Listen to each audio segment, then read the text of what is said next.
au Seigneur, on va ouvrir la parole de Dieu maintenant. On salue tous ceux qui nous rejoignent aussi sur Internet et on veut ensemble méditer la bonne parole de Dieu. Il y a aussi ce matin à Belay la reprise du culte, le deuxième et quatrième dimanche du mois. Notre frère Philippe Cabot en assure la prédication et la direction de ce culte. Que Dieu les bénisse aussi là-bas et qu'ils se fassent du bien au contact de la parole de Dieu. Ils étaient tout contents de pouvoir reprendre le culte sur place en présentiel. Dieu les bénisse. Je voudrais pour commencer lire deux versets. L'un se trouve dans le livre aux Hébreux, l'épître aux Hébreux, au chapitre 12, verset 1er et verset 2. Nous donc aussi, puisque nous sommes environnés d'une si grande nuée de témoins, rejetons tout fardeau et le péché qui nous enveloppe si facilement, et courons avec persévérance dans la carrière qui nous est ouverte, ayant les regards sur Jésus, l'auteur de la foi, et celui qui l'amène à la perfection, qui en vue de la joie qui lui était réservée, a souffert la croix, méprisé l'ignominie, et s'est assis à la droite du trône de Dieu. Et puis l'autre texte, on le lit souvent en début d'année, quand on doit adresser nos vœux, c'est dans la 3e épître de Jean, chapitre 1er. Jean écrit à Gaius, l'ancien, le bien-aimé, que j'aime dans la vérité. Bien-aimé, je souhaite que tu prospères à tous égards et sois en bonne santé, comme prospère l'état de ton âme. Amen. J'ai intitulé le message « Regardez dans la bonne direction ».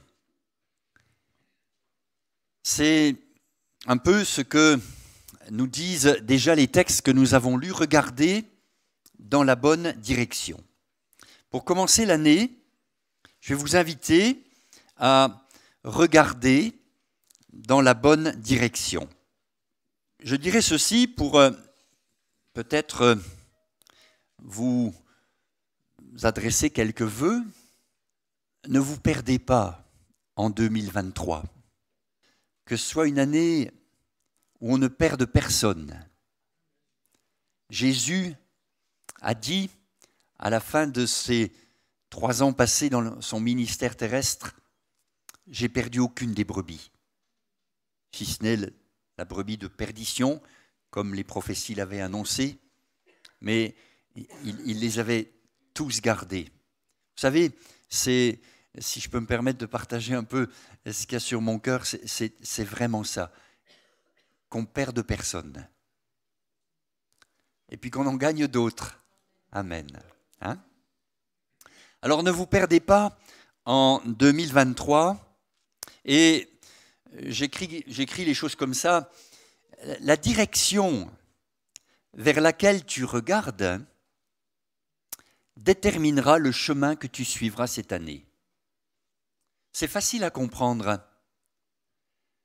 Je regarde vers une direction, vers un but, et parce que je regarde ce but là-bas, mon chemin va être déterminé par la direction vers laquelle je regarde. C'est donc important de regarder, c'est le titre de la méditation, de regarder dans la bonne direction. La direction va donc déterminer notre destination. C'est simple à comprendre. Le chemin que tu suis en ce moment va t'emmener quelque part. On est d'accord ? Que que ce soit dans tes relations, dans tes finances, dans ta vie spirituelle, ta vie de famille, ta vie sentimentale, enfin, dans tous les domaines, le chemin que tu suis en ce moment va déterminer l'endroit où tu te retrouveras plus tard, au bout du compte, dans tous ces différents domaines. Rien n'arrive par hasard. C'est important donc de regarder dans la bonne direction pour être sûr d'être sur le bon chemin. J'écris ça comme ça, si vous voulez aller à Lyon et que vous prenez la direction de Turin, vous arriverez à Turin. Même si dans votre tête, vous dites, je suis parti pour aller à Lyon. Je connais des gens qui sont trompés de quai à la gare, et qui, pensant aller vers le nord, allaient finalement vers le sud. C'est important de regarder dans la bonne direction et de comprendre que aujourd'hui est déterminé, mon chemin d'aujourd'hui est déterminé par le but final. Si on veut bien méditer là-dessus, on peut lire ce proverbe dans l'Écriture, chapitre 4, versets 18 et 19.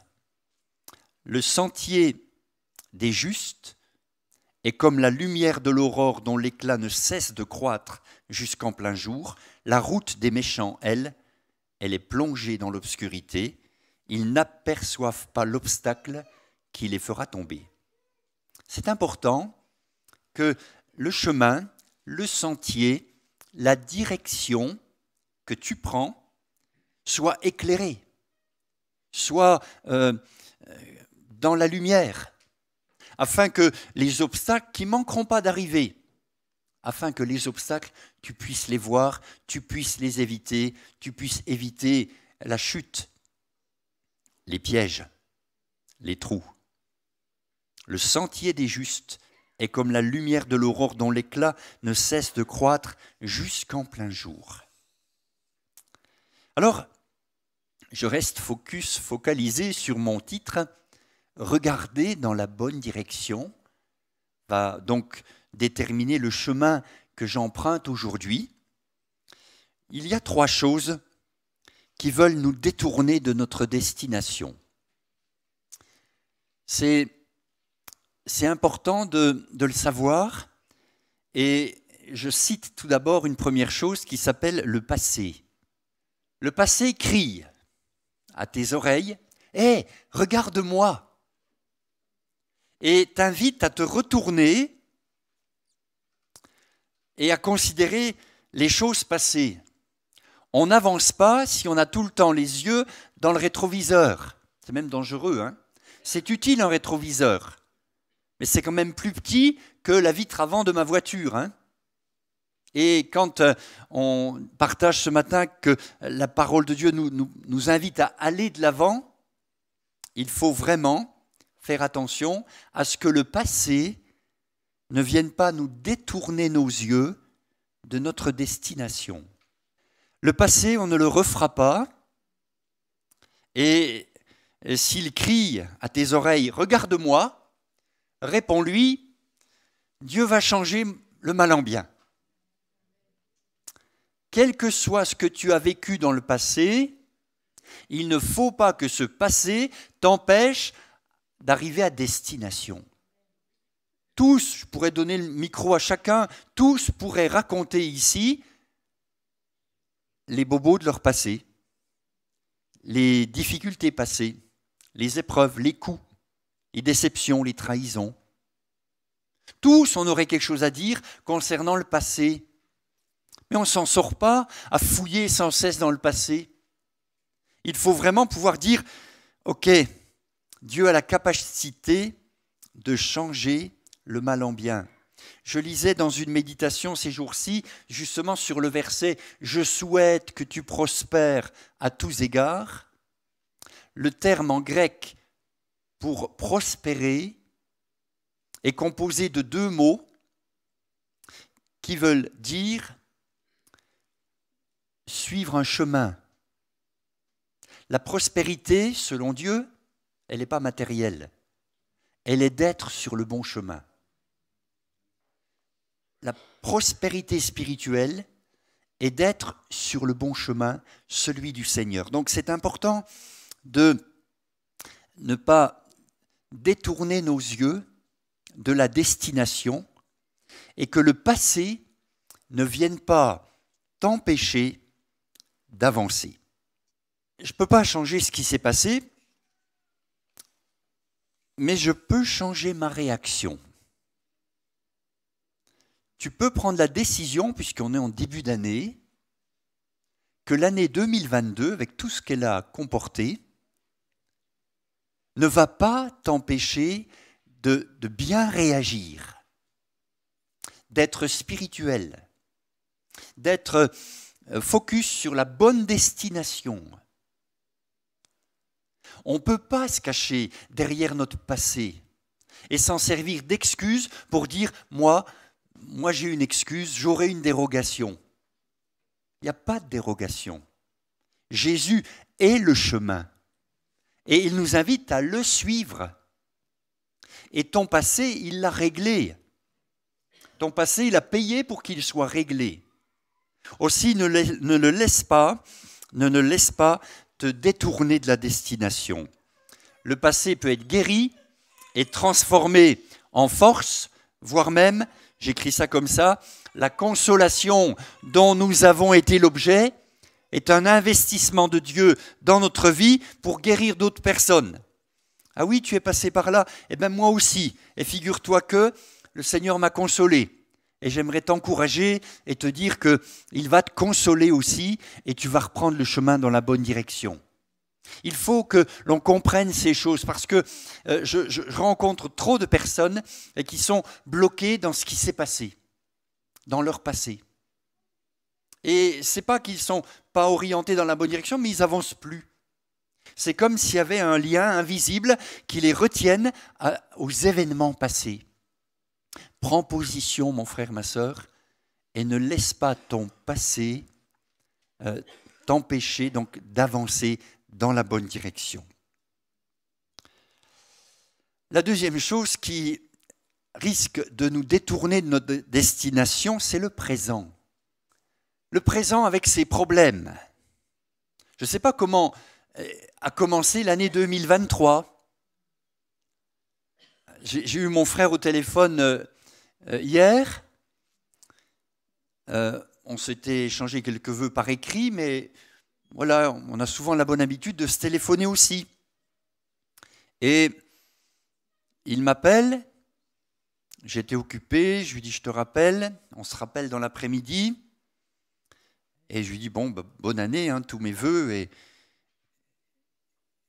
il me dit oui, mais je voudrais te dire, Pascal, ma femme, on lui a trouvé une tumeur sur la langue. C'est une tumeur maligne. Elle va être opérée mercredi. Et je sentais que c'était plus comme d'habitude. Hein. Le présent ne manque pas de surprises comme il sait nous en réserver. Je ne suis pas en train de vous dire que 2023 va être catastrophique, mais je suis juste en train de vous dire qu'on est dans la vraie vie en fait. Et que le présent, on n'est pas chez les bisounours, le présent ne vous épargnera pas. Si le passé ne vous a pas épargné, pourquoi le présent vous épargnerait? Si le passé a été plein de problèmes, de difficultés, de souffrances, pourquoi le présent, ça changerait?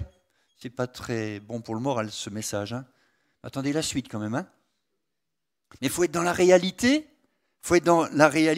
Si le présent crie à tes oreilles, problème, il y a des problèmes, réponds-lui, opportunité. Je veux que chaque problème devienne une opportunité. Je m'explique. Chaque problème peut être une occasion de grandir, une occasion d'apprendre des choses. Certes, dans la difficulté, mais j'ai souvent observé que c'est dans la difficulté qu'on se rapproche le plus du Seigneur. Et quand le présent te crie problème, réponds-lui opportunité. Et si Dieu a la capacité de changer le mal en bien, toi tu peux aussi, sur le chemin Et c'est le bon chemin. Ce n'est pas parce qu'il y a des difficultés que tu t'es trompé de chemin.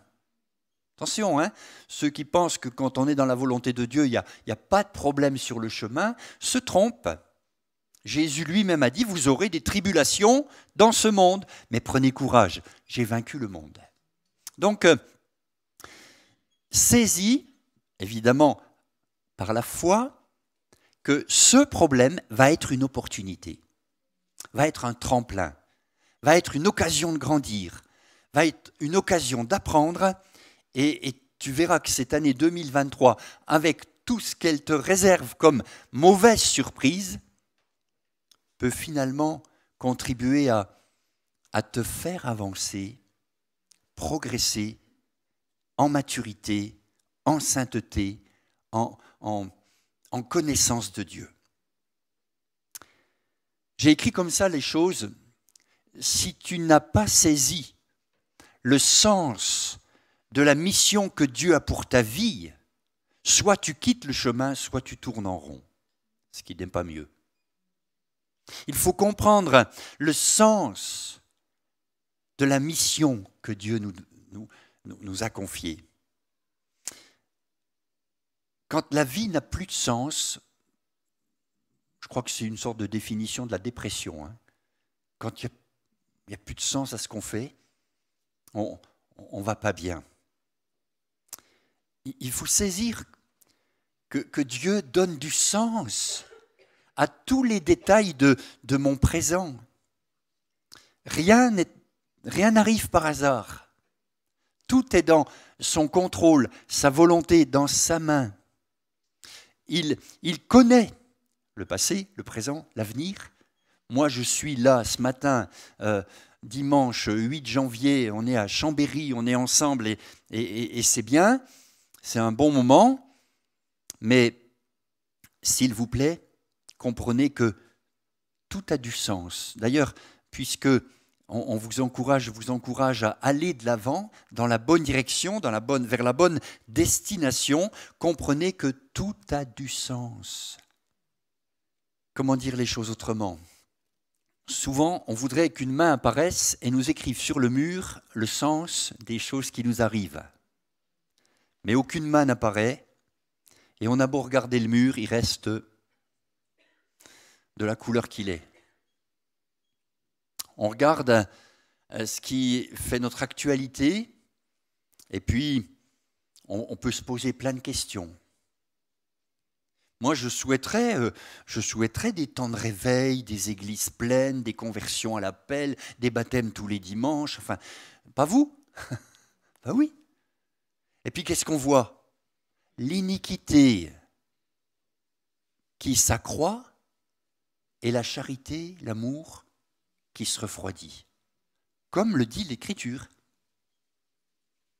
Alors, c'est pas pour qu'on reste figé, immobile, assis sur notre chaise à rien faire, mais pour que l'on comprenne que tout a un sens. La guerre en Ukraine, le Covid, le climat déréglé, l'inflation, tout a un sens. Ah bon ? Oui, tout a un sens dans le Seigneur.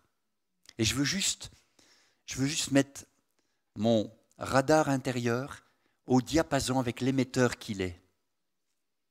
Et ça m'aide à vivre mon présent.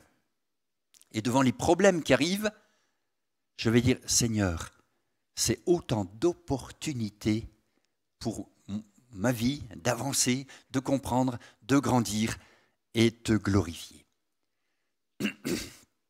Et puis la troisième chose qui risque de nous détourner du chemin, c'est l'avenir. Il y a le passé, il y a le présent et maintenant il y a l'avenir. L'avenir m'attire ou m'effraie, ou les deux. De temps en temps ça m'attire, de temps en temps ça m'effraie.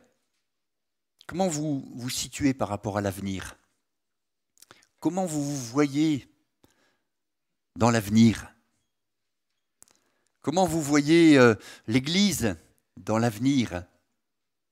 S'il n'y a pas d'espérance dans votre regard, on est mal barré, on est mal parti. Il faut vraiment qu'on aille dans la bonne direction, que le passé ne nous retienne pas, que le présent ne nous affole pas et que l'avenir ne nous effraie pas. On a besoin de savoir ce que Dieu veut, et Dieu veut un avenir pour nous, dit l'Écriture. Il y a de l'espérance. Je rappelle ce verset très connu, Jérémie 29, 11. « Car moi, je connais les projets que j'ai conçus en votre faveur, déclare l'Éternel. Ce sont des projets de paix et non de malheur, afin de vous assurer un avenir plein d'espérance. » Frères et sœurs, si quelqu'un ce matin a peur de l'avenir, j'aimerais lui dire, fais attention, cette peur de l'avenir risque de te détourner de ta destination. Croyez pas que le Seigneur a l'avenir aussi dans sa main. Croyez pas que le Seigneur, il sait aussi comment ça va se finir tout ça. Relisez les textes, ils font du bien les textes bibliques pour nous rassurer quant à l'avenir. C'est lui qui se lèvera le dernier, c'est lui qui aura le dernier mot, c'est lui qui fera toutes choses nouvelles, c'est lui qui fera descendre la nouvelle Jérusalem, c'est lui qui nous introduira dans la cité de Dieu, c'est lui qui nous a promis ces choses, c'est la destination. Alors l'avenir immédiat peut paraître sombre, peut paraître effrayant, mais je veux repasser dans mon cœur comme Jérémie le faisait, que Dieu connaît mon avenir et me parle d'espérance. Ce n'est pas du déni, c'est de la foi. C'est de la foi. Alors, que ce soit le passé, le présent ou l'avenir, faites très attention que ces trois choses ne vous détournent pas de la destination. Il est important de regarder dans la bonne direction. Alors, poursuivons un petit peu et voyons quelques textes qui nous invitent justement à regarder dans la bonne direction. Il y a le psaume 5, verset 4, qui dit « Le matin, je me tourne vers toi et je regarde. » Vous avez repéré que c'est le matin. Hein? Je vous souhaite de commencer chaque journée de 2023 en vous tournant vers Dieu et en regardant. Ça influence toute la journée. Si vous le faites seulement le soir, ce sera un bilan. Mais le matin, c'est pour la direction de la journée. Le matin, je me tourne vers toi et je regarde. On commence donc par regarder. Au verset 9, il ajoute une prière. Je regarde et il dit « Conduis-moi ». Vous voyez, on est bien dans un mouvement qui va de l'avant. « Conduis-moi dans ta justice ». Et puis, Ésaïe vient compléter le tableau et dit « Chaque matin, il éveille mon oreille pour que j'écoute ». Donc, si tu veux regarder dans la bonne direction tous les jours de l'année, je te donne quelques clés là. Tu te tournes vers le Seigneur chaque matin, tu regardes, tu pries et tu écoutes. Et vous verrez que ça fonctionne. C'est la parole de Dieu qui le dit et vous pourrez en faire l'expérience.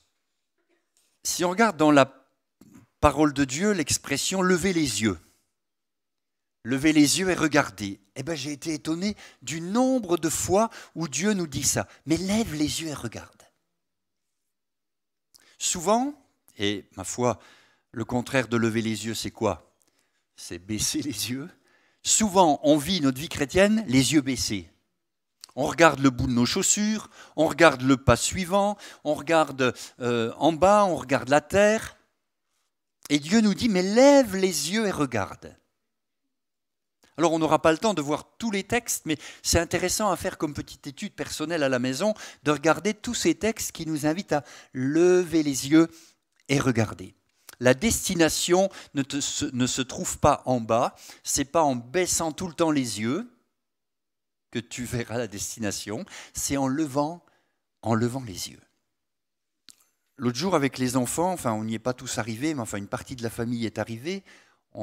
J'aurais dit, venez, on va à la croix du Nivolais. À faire avec discernement, parce que quand vous avez des tout petits, ou que, bon, bref, une partie de la famille s'est arrêtée en route, Dieu les bénisse, et l'autre partie a continué jusqu'au bout, j'en étais. Il faut que j'y aille quand même. Elle est trop belle, cette croix vue d'en bas. Et puis, j'imagine que vue d'en haut, on a une belle vue, non? Surtout que depuis chez moi, depuis ma salle de bain, vous saurez tout. Je la vois. Tous les matins, s'il n'y a pas de nuages, si le temps le permet, je la vois. Et je me disais, il faut que de là-haut, j'aille voir chez moi. Puisque de chez moi, je la vois. Et il faut lever les yeux. Hein.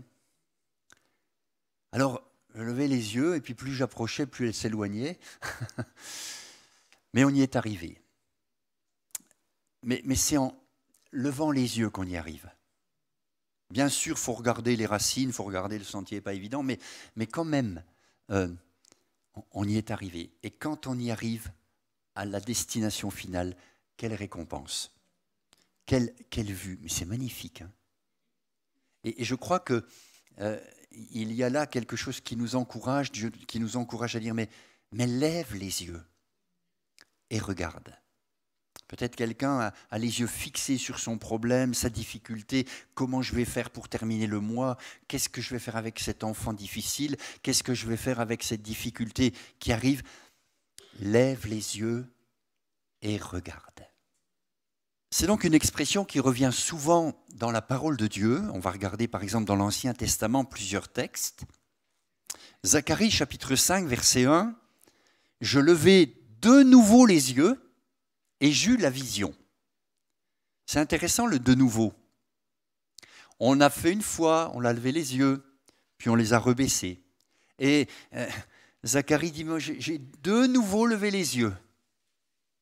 C'est un exercice que je vous encourage à faire régulièrement. Je lève de nouveau les yeux pour voir si je suis toujours dans la bonne direction.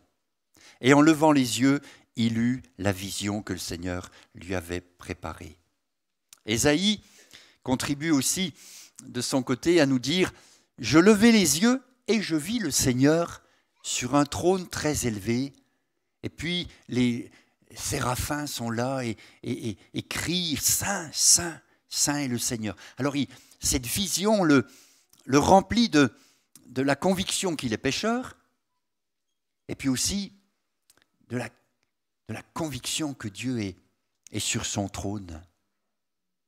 Il était sur son trône lors du déluge, nous dit l'Écriture, et ça fait du bien de voir le Seigneur qui est sur son trône et qui règne. Il est saint, 3 fois saint. Josué, vous voyez, les textes sont nombreux, hein, on ne les citera pas tous. Il leva les yeux, il est devant Jéricho, Jéricho fermé, barricadé, qui empêche d'entrer dans le pays promis.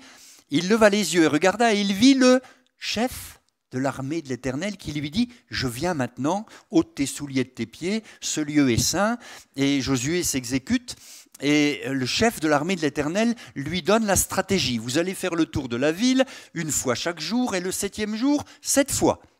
Et puis, quand je vous le dirai, vous pousserez un cri. Quelle drôle de stratégie. Mais vous pousserez un cri et la muraille s'écroulera.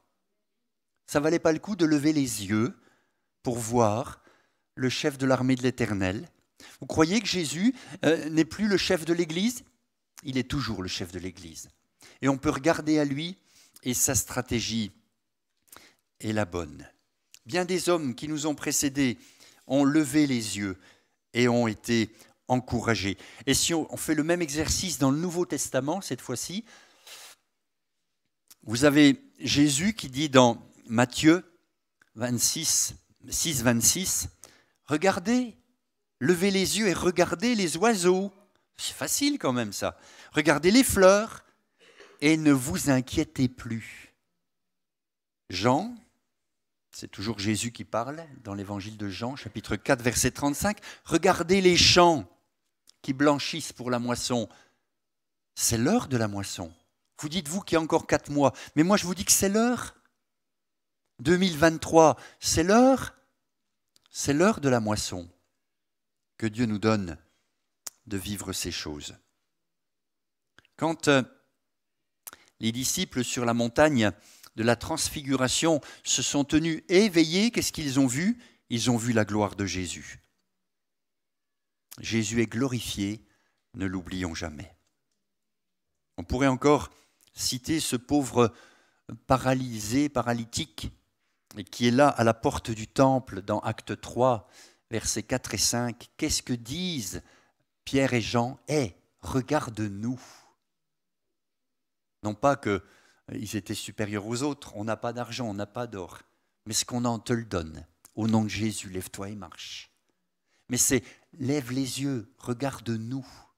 Alors, lui, il s'attend à recevoir d'eux quelque chose, peut-être un peu d'argent, mais Pierre et Jean ont autre chose. Et je crois qu'on peut encourager ceux qui nous entourent à regarder un peu plus haut pour qu'ils reçoivent eux aussi ce que le Seigneur a en réserve pour eux. On doit toujours évidemment regarder vers Jésus crucifié et se repentir. Si on lit les textes, Hébreux 11, je passe rapidement, vous verrez la beauté divine, vous verrez l'héritage divin, vous verrez un peu plus loin que le bout de votre nez. Dans 2 Corinthiens, chapitre 4, verset 18, Paul dit « Mais nous regardons aux choses invisibles.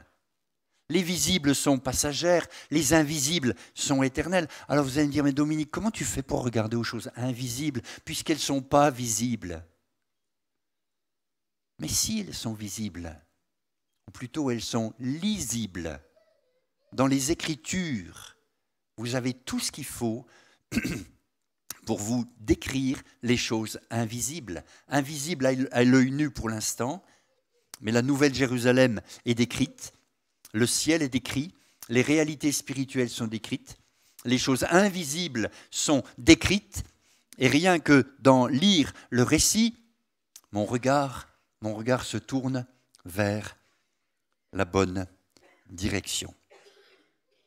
J'aimerais terminer un petit peu ce parcours biblique avec ce texte de 2 Corinthiens 3, 18 qui dit que quand nous regardons et quand nous contemplons, nous sommes transformés en la même image de ce que nous contemplons. C'est intéressant. Si tu regardes dans la bonne direction, donc ton sentier, ton chemin va être conditionné par la destination. Et en plus, pendant que tu avances et que tu regardes et que tu contemples, tu vas être transformé. Et plus tu vas avancer, plus tu vas être changé. Ce que l'on contemple nous transforme. C'est vrai, les publicitaires l'ont compris et savent que ça marche très bien ça. Ce que les gens regardent, ils le convoitent. Mais nous regardons et ce que nous convoitons, c'est d'être comme lui, comme Jésus. Et quand je le contemple, il me transforme de gloire en gloire par son esprit. Ce sont des choses qui sont écrites et qui nous permettent de commencer l'année, de nous engager sur le chemin de cette année afin de pouvoir vraiment être dans le bon axe, dans la bonne destination, vers la bonne destination, et bien sûr d'être transformé au fur et à mesure. Je conclurai par ceci. Apocalypse 1:11, ce que tu vois, écris-le dans un livre. Alors c'est l'apôtre Jean qui entend ce conseil, il l'a fait, et on a bien sûr tout le livre de la Révélation, de l'Apocalypse, entre nos mains aujourd'hui. Ce que tu vois, écris-le dans un livre. Frères et sœurs, je vous encourage, si vous n'avez jamais fait cet exercice, à prendre un journal de bord pour cette année 2023 et à noter dedans ce que vous allez expérimenter, comprendre, voir spirituellement ce que Dieu vous dit, ce que vous allez vivre. Écrivez-le. Vous savez que les paroles s'envolent et les écrits restent. Et de temps en temps, au courant de l'année ou l'année suivante, reprenez ce journal de bord et puis feuilletez-le. Et vous verrez que Dieu vous a déjà parlé. Dieu vous a déjà instruit, béni, orienté. Donc, on est souvent oublieux de ce qu'il nous dit et de l'écrire et pour nous en souvenir est un excellent exercice. Regardez dans la bonne direction. La direction vers laquelle tu regardes va conditionner le chemin que tu vas suivre et les expériences que tu vas faire. Que Dieu vous bénisse en cette année. Qu'il y ait vraiment, qu'on soit tous, qu'il n'y en ait pas un qui ni sorte du chemin, ni se mette à tourner en rond, mais qu'on puisse tous avancer.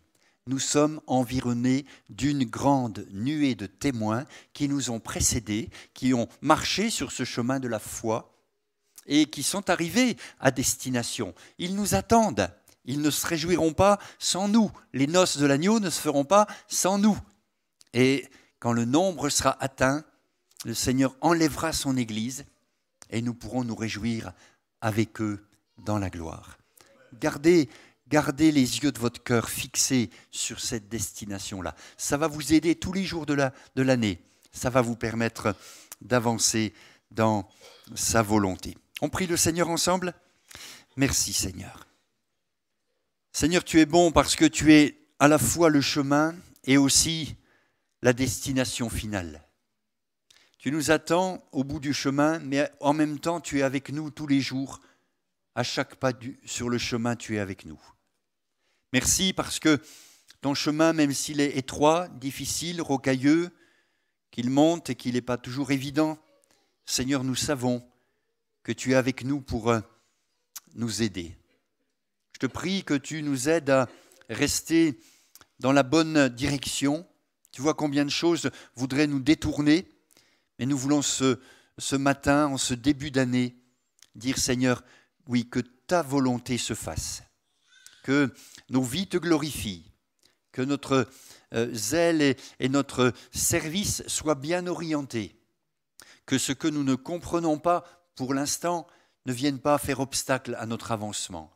Seigneur, nous te remettons l'avenir, tu le connais, Seigneur, et nous te remercions d'avance parce que tu nous parles d'espérance, tu nous parles de projet de paix, tu nous parles de prospérité spirituelle. Merci Seigneur. Amen. Amen. Dieu soit béni. On veut remercier le Seigneur pour ses plans, sa volonté pour nous. Sois béni Jésus. Seigneur, nous te remercions parce que le chemin est éclairé de ta parole, éclairé par ta présence, éclairé par l'onction de ton esprit. Nous ne marchons pas tout seuls sur ce chemin, nous sommes en Église, nous sommes ton corps, nous prenons soin les uns des autres, nous nous encourageons mutuellement sur ce chemin. Seigneur, merci de bénir ce début d'année, qu'il y ait vraiment, Seigneur, d'autres amis qui se joignent à nous et qu'on puisse ensemble glorifier ton nom. Seigneur, nous chantons tes louanges, nous glorifions ton nom parce que nous savons où nous allons, nous savons ce qui nous attend, nous savons que le meilleur est devant nous. Alors fortifie nos cœurs, bénis chacun dans ce qu'il vit cette semaine. Seigneur, fortifie chaque famille au nom de Jésus. Amen. Amen. Je vous souhaite une bonne journée, un bon retour. Dieu vous bénisse abondamment.